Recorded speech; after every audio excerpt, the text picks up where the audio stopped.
তৃতীয় মানলৈ অধ্যয়ন কৰি তিনিখনকৈ গ্ৰন্থ লিখি উলিয়াইছে চিপাঝাৰৰ গোৱালপাৰা গাঁৱৰ আমচকলি চুবুৰীৰ কুশেশ্বৰী দেৱী নামৰ এগৰাকী মহিলাই মই প্ৰথমে তেখেতে লিখি উলিওৱা গ্ৰন্থ তিনিখন দেখুৱাইছোঁ।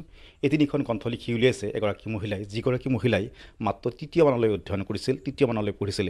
সেইগৰাকী মহিলাৰ বাসভৱনত মই উপস্থিত আছোঁ আৰু মই তেখেতৰ বিষয়ে তেখেতৰ মুখৰ পৰাই জানিম। মই পোনপ্ৰথমে কুশেশ্বৰী দেৱীৰ ওচৰলৈ যাম। অকণমান আগবাঢ়ি আহিব আইতা, অকণমান আগবাঢ়ি আহিব।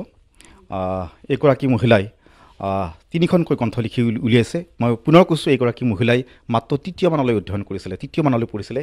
আপোনাক শ্ৰদ্ধা জনাইছোঁ। আমি গম পাইছোঁ যে আপুনি তৃতীয় মানলৈ পঢ়িছিলে কেৱল, তৃতীয় মানলৈ পঢ়ি ইতিমধ্যে আপুনি তিনিখনকৈ গ্ৰন্থ লিখি উলিয়াইছে। আপুনি কোনখন প্ৰাথমিক বিদ্যালয়ত পঢ়িছিলে? এনেই মঙলদৈ সমষ্টিৰ পশ্চিম ৰঙামাটি প্ৰাইমাৰী বিদ্যালয় আছিল, পিপৰাৰ দোকান, তাতে পঢ়িছিলোঁ। তাৰপিছতে আমাৰ বিয়া দিলা আৰু দুখীয়া মানুহ আৰু পঢ়া শুনা আৰু নৰলা নৰি। তাৰপিছত আপোনাৰ ঘৰুৱা সমস্যা কাৰণে, মূলতঃ ঘৰুৱা সমস্যা কাৰণে আপোনাৰ পঢ়া নহ'ল? এনেই ভালে বাৰু, মানে ল'ৰা ছোৱালীবিলাক ডাঙৰ হ'ল আৰু তেখেতো ঢুকাল আৰু মোৰ অলপ মনত দাছত দুখ চিন্তা আহি থাকে। সেইটো মই ভাবছোঁ মই বাহিৰত ফুৰাতকৈ মই এনেই কিতাপ কেনে লিখা মেলা আৰু আমাৰ আইতাহঁতে যিবিলাক সাধু কথা কৈছিল, মাহঁতে বিয়াৰ নাম গাইছিল আগৰ দিনৰ, আইন নাম, এই বস্তুগিলা মই জানো, মানে গাইছিলোঁ। ভাবছিলোঁ মই এইখিনি কিতাপে হৈ থাকক বুলি মানে লেখা আৰম্ভ কৰিলোঁ। আপোনাৰ কিতাপৰ বিষয়ে জানিম। তাৰ পূৰ্বে আন এটা কথা আমি জানিব বিচাৰিছোঁ যে আমি গম পাইছোঁ যে আপুনি কৈছে তৃতীয় মানলৈ পঢ়িছিলে। আমি আপোনাৰ হাতৰ আখৰ চালোঁ, বৰ ধুনীয়া আখৰ। ইমান তৃতীয় মানলৈ পঢ়িছিলে আৰু ইমান আপুনি বছৰ আপুনি গৰকিলে, তাৰপিছতো ইমান ধুনীয়া আখৰ কেনেকৈ সম্ভৱ? এতিয়া মই ধুনীয়া বুলি মই নাভাবোঁ। তাৰমানে এইখন ইংৰাজী পঢ়া মানুহে পাক দিয়া আখৰ লিখিব পাৰে।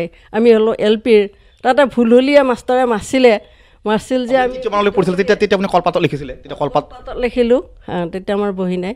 তাৰপিছত এনেকৈ শুদ্ধ কৰি লিখি দেখাওঁ নিচিনা যত্ন কৰিছিলোঁ তেতিয়াও। আৰু ল'ৰা ছোৱালীকো সেইমতে ক খ সেইখনতে হওক লেখা অভ্যাস হ'ল, বা সেই পঢ়া কুঁহিপাতে হওক কিবা এইবিলাক পঢ়া অভ্যাস কৰি কৰি এনেকৈ আখৰকেইটাও চকুত বহি থাকিল আৰু অলপ মানে লেখাটো অভ্যাস হৈ থাকিল। আপুনি ধুনী শাখা সাহিত্য সৈতে জড়িত, আপুনি সদস্য। মই আপুনি লিখি উলিওৱা গ্ৰন্থকেইখন আপোনাৰ মুখৰ পৰাই জানিম। আপুনি ইতিমধ্যে লিখি উলিয়াইছে আইতাৰ সাধু, আই নামৰ সুৰভি আৰু উৰুলি আপোনাৰ বিয়া নামৰ এখন কিতাপ। এই তিনিখন কিতাপ লিখি উলিয়াইছে। আপুনি কেতিয়া প্ৰকাশ হৈছিলে কিতাপ তিনিখন? উৰুলিখন প্ৰথম হ'ল 2012। তাৰপিছতে হ'ল 13ত আছিল এখন উৰুলিখন। তাৰপিছত আকৌ আইন নামখন লিখিলোঁ 12ত। তাৰপিছতে আকৌ থাকি এতিয়া বিয়াৰ নামৰো লেখদে বুলি এটা অন্য প্ৰসংগ আনিছোঁ যে সময়ৰ লগে লগে গ্ৰন্থৰ আদৰ কমিছে, গ্ৰন্থ পঢ়া মানুহৰ সংখ্যা কমিছে, এনেকুৱা এটা অভিযোগ বা এনেকুৱা এটা কথা প্ৰায় শুনিবলৈ পোৱা যায়। তাৰ মাজতো আপুনি কিন্তু গ্ৰন্থ চৰ্চা কৰি আছে, সাহিত্য সধানত ভৰ্তি হৈ আছে, গ্ৰন্থ লিখি উলিয়াইছে। আপুনি কিমান আশা কৰে যে এই গ্ৰন্থ পঢ়িব, গ্ৰন্থৰ এটা আন্দোলন অব্যাহত থাকিব? আছে আৰু বহুতো আছে, কিন্তু মোৰ এই পঢ়া বা লেখা মানে জোটনি আখৰ বা কিবা ভুল হয়, এইটোতো অলপমান লাজ পাওঁ। হ'লেও দেচোন শিক্ষা কোনোবাই শুদ্ধ কৰি হ'লেও দেই এনেকৈ মই লেখা মোৰ মহাভাৰতৰ গোটেই আমি গম পাইছোঁ এগৰাকী কুশেশ্বৰী দেৱী নিৰলসভাৱে সাহিত্য সাধনাত ভৰ্তি হৈ আহিছে। এগৰাকী যুৱক আছে, মই তেখেতৰ ওচৰলৈ যাম। এগৰাকী আইতা, যথেষ্ট বয়স তেখেতে অতিক্ৰম কৰিছে, আচলতে গৰকিছে। ইয়াৰ মাজত তেখেতে সাহিত্য চৰ্চা অব্যাহত ৰাখিছে এনেকৈ। আৰু তেখেত কিন্তু তৃতীয় মানলৈ পঢ়িছিলে, ধুনীয়া আখৰ, আৰু তেখেতে নিৰবিচ্ছিন্নভাৱে সাহিত্য সাধনাত ভৰ্তি হৈ আহিছে আৰু তিনিখনকৈ গ্ৰন্থ লিখি উলিয়াইছে। তাৰ নিশ্চয় এটা ভাল খবৰ, এটা ইতিবাচক খবৰ। প্ৰথমতে আপোনালোকক ধন্যবাদ জনাইছোঁ এনেকুৱা এজন মানুহক ৰাইজৰ মাজত চিনাকি কৰাই দিয়াৰ বাবে। প্ৰথম কথা হ'ল এওঁ যথেষ্টভাৱে সামাজিক কামৰ লগত জড়িত, আৰু এওঁলোকৰ এনেকুৱা কৰ্মই আমাৰ নতুন প্ৰজন্মক আচলতে যথেষ্টভাৱে মানে কি গৌৰৱান্বিত কৰে তথা আমাক উৎসাহিত কৰে আমি নতুনকৈ লিখা পঢ়া কামত মনোযোগ দিবৰ বাবে। সেয়েহে আইতাক আমি আকৌ অনুৰোধ জনাম, এনেদৰে প্ৰচেষ্টা যাতে নিৰবিচ্ছিন্নভাৱে বজাই ৰাখে।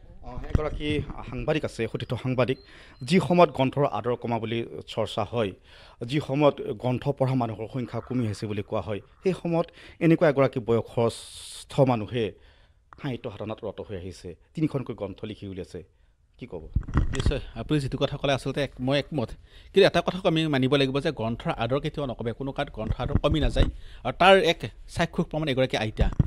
এই বয়সত সাধাৰণতে মানুহে কি কৰে, বিভিন্ন ধৰণৰ ধৰ্মীয় অনুষ্ঠানলৈ যায়, বিভিন্ন ধৰণৰ সামাজিক ঘৰুৱা কাম কাজত জড়িত থাকে, কিন্তু তাৰ বিপৰীতে এগৰাকী সত্ৰধ আইতাই এনেদৰে হাতত কলম তুলি লৈছে। আৰু আটাইতকৈ ডাঙৰ কথা আপুনি উল্লেখ কৰিছেই, আনুষ্ঠানিক শিক্ষা একেবাৰে কম, আজিৰ তাৰিখত সেইখিনি শিক্ষা বুলি ধৰিবই নোৱাৰি যদি আজিৰ ব্যৱস্থালৈ চাওঁ। তাৰ মাজতকৈ এই নিৰৱচ্ছয় সাধনা, একনিষ্ঠ যি অধ্যয়নবসিতা তেওঁৰ, সেই অধ্যয়নবসিতাই তেওঁ এটা নতুন বাৰ্তা এটা দিছে আৰু নতুন চামলে এক প্ৰেৰণা হৈ আহিছে এইগৰাকী আইতা। নিশ্চয়কৈ নতুন নৱপ্ৰজন্মৰ কাৰণে এই আইতা বা এইগৰাকী মহিলা প্ৰেৰণা হ'ব পাৰে। আহিছোঁ, আপুনি আপোনাৰ ভৱিষ্যত পৰিকল্পনা কি? আপুনি এই যি সাহিত্য সাধনা কেনেকৈ আগবঢ়াই লৈ যাব বা নতুন কিতাপ আপোনাৰ পৰা আশা কৰিব পাৰিম বা আশা কৰিব পাৰিব ৰাইজে?